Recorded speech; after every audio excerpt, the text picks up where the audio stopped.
When I ride my bike. When I ride my skateboard. When I ride, I take Max. When I ride, my chair goes with me. When we ride, we're in a car. When I ride low. Hi, my name is Garrett Kransky, and I'm the Advocacy Director of the Bicycle Transportation Alliance. When I ride in our city, I usually take my bike, but often I ride transit, ride in cars and cabs, or just take a walk. Here in the central city, there are many transportation choices. People get around on bikes, buses, light rail. We use cars, streetcars, motorcycles, scooters, skateboards, and just by using our shoes to negotiate the streets of Portland. Did I mention horseback? With so much coming together, our awareness of each other is important for everyone's safety and comfort. We're negotiating not just the streets, we're negotiating with each other as we travel. This video explores safety situations which can arise where multiple modes of transportation come together: cars and bikes, streetcar tracks, and busy pedestrian crossings. First, let's take a look at a relatively new element of our streets, the bike box. You've probably seen these popping up all over. Bike boxes provide a more visible way to queue up at traffic lights and to navigate intersections. Here's an intersection where the bike box also aids in turning safely when crossing over the tracks in the street. Here, a person riding a bike wanting to turn left makes a two-step crossing. It's a maneuver we like to call the Portland pivot. This rider arrives from the bike lane and she proceeds forward with traffic most of the way across the intersection, reaching the bike box on the far side. With a quick pivot, she faces toward her intended direction, pauses, and then moves with the next phase of the traffic signal.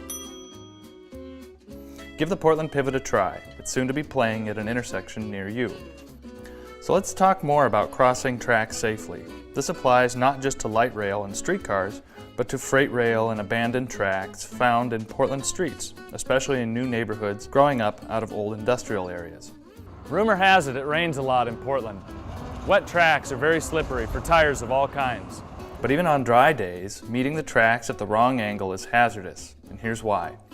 The wheels of trains sit up on top of rails, but they are actually guided in grooves called flangeways. Unfortunately, the grooves are just a bit bigger than the typical bike tire. If a rider crosses at a shallow angle, the tire can pop into the groove.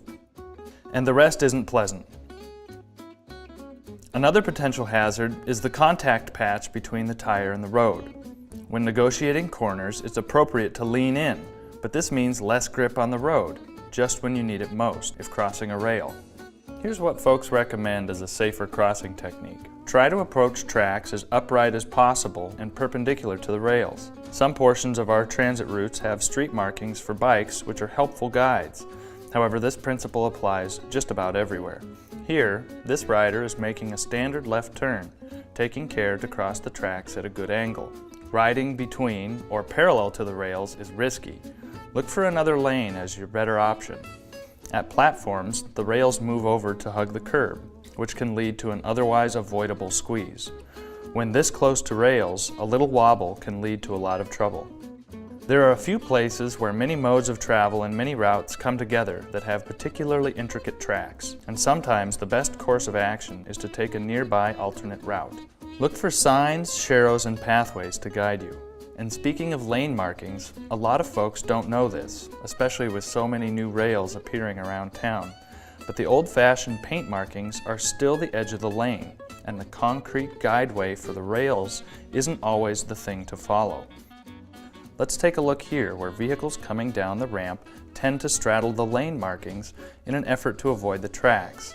Some drivers may be naturally averse to the tracks, but the tire spacing on most cars and trucks is actually compatible with travel in the marked lanes with minimal track contact. And crossing markings creates an unsafe environment for people riding bikes and other vehicles in adjacent lanes. But what about pedestrians? Getting around on our own 2 feet, or scooter, or Segway, or chair, or, well, you get it, isn't quite as safe as we'd like. When hopping off a transit vehicle and crossing a street, sometimes you can't see cars and bikes, and they can't see you. When riding or driving past a stopped bus or streetcar, slow down to look for transit riders. And when crossing to or from a platform or stop, expect traffic from unexpected directions. The new streetcar loop project has doubled the number of marked, signalized crossings along the route.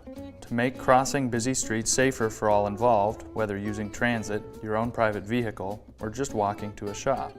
With any new transportation project, we can see new signs, signals, and pavement markings appearing in our neighborhoods and on our routes. All public right-of-way users should be on the lookout for changes, upgrades, and new ways of interacting. So, with a little care and a little attention to each other, we can all negotiate Portland streets safely and enjoyably. Whatever your ride is, let's get going.